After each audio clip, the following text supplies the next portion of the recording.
Doctor साहब, president Trump और भारतीय वज़ीर आज़म के दरमियान जिस तरह आप कह रहे थे कि जो बात हुई है उसके नतीजे में क्या टैरिफ का मामला हल हो जाएगा? टैरिफ के मामले पे बात हुई है। देखिए, एक तो प्रेसिडेंट ट्रंप ने ये बात की है ना कि पाकिस्तान के साथ जंग नहीं करनी। एक तो उन्होंने, प्रेसिडेंट ट्रंप ने ये बात की है, मैं टाइम्स ऑफ इंडिया कोट कर रहा हूँ, 27 Donald Trump says he spoke to prime minister Modi about avoiding war with Pakistan. Pakistan से जंग नहीं करनी, ठीक है, मतलब ये मोदी साहब को, और मैं इंडियन मीडिया ही कोट कर रहा हूँ यहाँ पे। और दूसरी बात जो ब्लूमबर्ग कह रहा है कि ट्रंप अगेन सेज कि Modi agreed to ease Russian energy buys. अच्छा, ये जो है ये Times Now 30th talked about trade, no wars in Pakistan, कोई जंग नहीं होगी पाकिस्तान के साथ।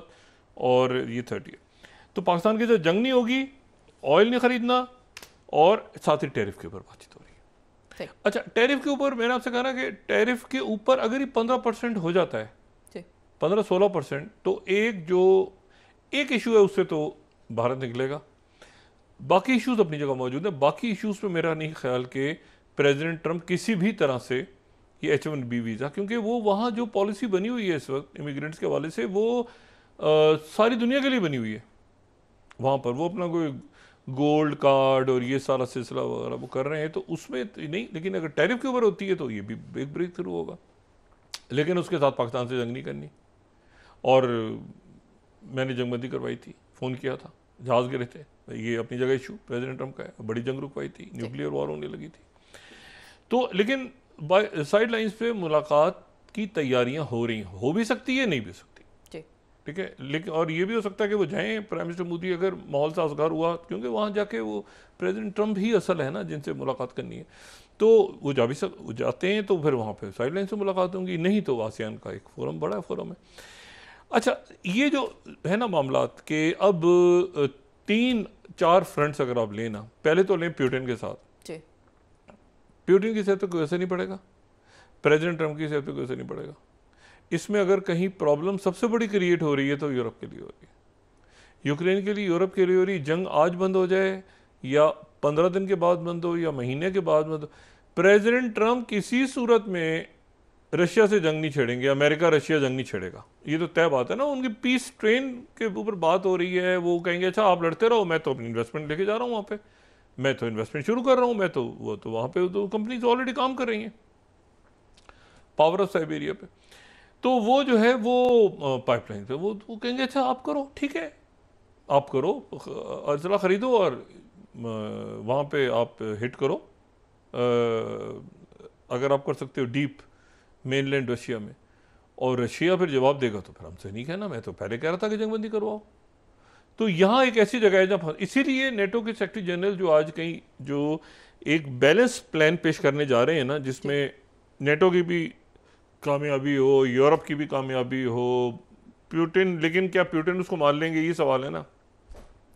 प्रेसिडेंट हम तो मान लेंगे, लेकिन प्रेसिडेंट प्यूटिन से जो वादे उन्होंने किए हुए हैं, तो ये कहीं जंग बंद होना ज़रूरी है। अच्छा, उनका ये ख्याल था प्रेसिडेंट ट्रंप का कि मिडिल ईस्ट तो बड़ा आसान है, ये तो गज़ब प्लान हो गया सारा, ये तो बड़ा आसान से, इससे नतीजे में यूरोप के लोग भी देखेंगे, यूरोप वाले सारे यहाँ खड़े हुए हैं ये मुसलमान मुल्कों के साथ और अगेंस्ट इसराइल, वो यूरोप तो सारा इधर खड़ा हुआ है। तो वो एक अजीब सी पोजीशन है कि प्रेसिडेंट ट्रंप के वो वहाँ पर वो यूक्रेन जंग में उनकी पॉलिसी के खिलाफ है, लेकिन यहाँ पर प्रेसिडेंट ट्रंप की जो पॉलिसी है उसको इंडोर्स कर रहे हैं कि ये तो मामला बिल्कुल अच्छा होना चाहिए, फ़ौरन होना चाहिए, हल करो।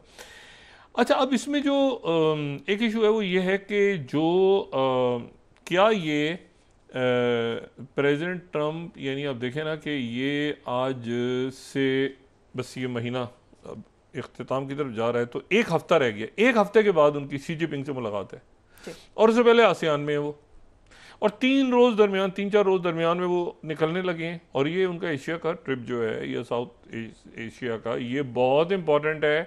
शी जिनपिंग से मुलाकात अगर नहीं होती तो ये भी एक अजीब मैसेज आए, फिर वो दौरे शायद कैंसिल हो जाए, आसियान क्यों जाएंगे वो।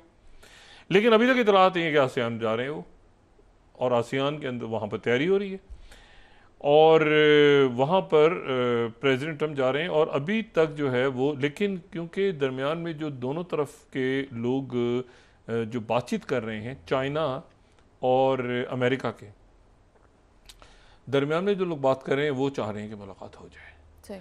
जो उधर से जो लेवरॉव और मार्को रूबियो भी चाह रहे थे कि मुलाकात हो जाए, लेकिन वो प्रेसिडेंट ट्रंप ने जब कहा ना कि दोम्बास को ले जाओ ना, ये जो भी इलाका है ये एक तरफ जाए उधर जाए, वो फंसा हुआ बीच में उधर। अच्छा अब लेकिन प्रेसिडेंट पुतिन जो है वो जो है वो उनके लिए उनका ये है कि 1-2 महीने और खिंच जाए तो शायद उसके बाद ये जिन लाइंस के ऊपर ये जंग रुके वो लाइंस डिफरेंट हो।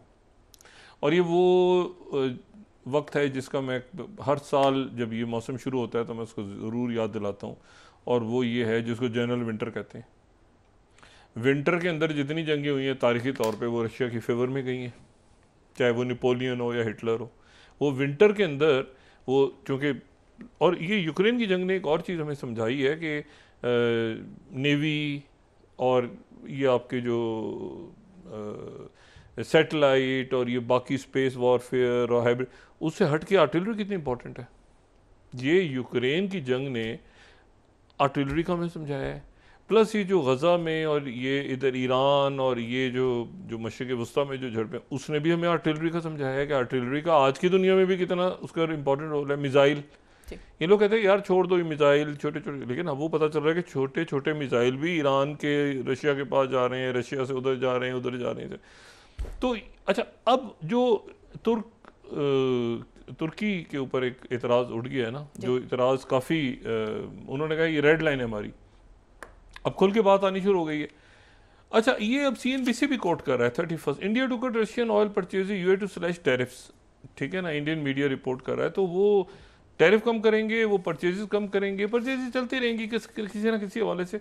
मेरा नहीं ख्याल कि वो इंडिया जो है वो बहुत ही ज़्यादा कम कर देगा, बिल्कुल ख़त्म करने का ऐलान करेगा। और रशिया और इंडिया के अपने एक ताल्लुकात हैं, मेरा ख्याल है ये। बाकी मेरा नहीं ख्याल कि वो इतना इस पर प्रेशर लेंगे और वो के दरमियान का कोई रास्ता निकलेगा। अच्छा, इसमें लेकिन जो दूसरी बात है वो ये है कि क्या जो प्रेसिडेंट ट्रंप मशरिक़ वस्ता अरब ममालिक, Türkiye, Saudi Arabia, Qatar, Bahrain, Iran के साथ तो पहले मामला अटके हुए हैं। हिजबुल्लाह ने जो आज फहरिस्त जारी कर दी है उन्होंने कि उन्होंने किन लोगों को मारा है। उन्होंने अपने अंदर, बाहर नहीं, अंदर जो गज़ा वगैरह में इधर उधर वो सारे वो अबू यासिर शहाब जो बंदा था जो निकला हुआ था, अबू यासिर, उसका जो गैंग था, वो जो जेल से भागा था, जो जेल तोड़ के भाग गया था और जो फिर गैंग लेकर आ गया था अंदर, उसके लोग सारे, उन्होंने कहा कि ये सारे वो थे और अब गज़ा में सुकून आ गया, खाने जंगी बंद हो गई है। और प्रेसिडेंट ट्रंप ने एक आंख बंद रखी जब ये उनको ख़त्म कर रहे थे। अच्छा, इसी दौरान इमदाद अंदर जा रही है। आज एक वहाँ पे इतला ये है कि एक फ़लस्तीनी जो है उसकी वफ़ात हुई है, वो भी मेरा नहीं ख्याल कि किसी हमले के, सीज़ फायर तो कंप्लीट मुकम्मल सीज़ फायर है। अब ये है कि अगला प्लान है वो कैसे होगा, उसमें अब मार्को रूबियो आ रहे हैं।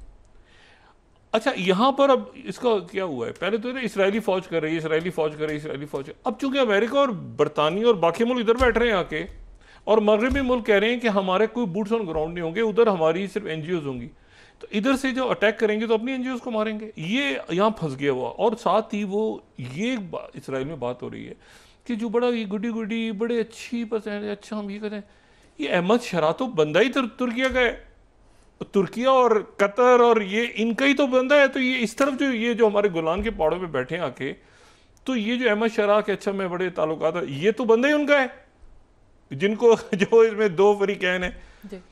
तो ये अब उनके अंदर सेकंड थॉट हो रही है कि 1 मिनट ठहर जाओ, तो इधर भी तुर्की, उधर भी तुर्की, इधर भी इधर इजिप्ट, उधर कतर, उधर ये, और कतर कौन सा जो अटैक किया था। तो ये जो है, और उन्होंने उनका ये कहना ये है कि अल जज़ीरा जो है, आज उन्होंने एक और बात, उनके एक अंदर पार्लियामेंट में डिस्कशन हो रहा था, अभी वोटिंग उन्होंने की है ना, वेस्ट बैंक के ऊपर पहला वोट पास कर दिया कि वेस्ट बैंक हिस्सा बनेगा हमारा, एक शुरू का वोट पास कर दिया। उधर से UAE क्लैरिटी के साथ कह चुका है, और उधर से अनवर गिरकाश जो है, डॉक्टर अनवर गिरकाश, उनका क्लियर मैसेज आ चुका है कि ये जो है ये रेड लाइन होगी, वेस्ट बैंक की एनेक्सेशन आपने नहीं करनी। उन्होंने वो ये कर रहे हैं ना इस वक्त कि कुछ करें तो ताकि हम तवज्जो हासिल करेंगे, देखिए हमने ये भी बात मान ली।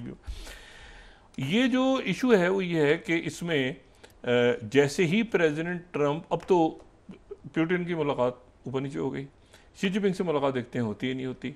क्रेमलिन कह रहे हैं तैयारियां जारी हैं, हमें तो इंडिकेटर आया ही नहीं, हमें तो इंडिकेटर है कि मुलाकात होनी है। उधर प्रेसिडेंट ट्रंप ने कह दिया कि मुलाकात नहीं होगी, और नेटो के सेक्रेटरी जनरल क्रेमलिन कह रहा है कि हमारे तो मामला कुछ है ही नहीं, यहाँ तो इन्वेस्टमेंट आ रही है, बड़ी ज़बरदस्त बातचीत चल रही है, और वो ठीक है, सब ठीक है, वो यूरोप को जो तो अब यह है कि ये अगले चंद रोज़ इसमें, और इसी दौरान 25 तारीख को वो इस्तांबुल में जो पाकिस्तान और अफगानिस्तान के वाले से अगली टॉक्स होनी है। तो ये इतना कुछ हो रहा है इस वक्त पूरे खत्ते में और पूरी दुनिया में, और हर वाक़े का पाकिस्तान के ऊपर असर हो रहा है।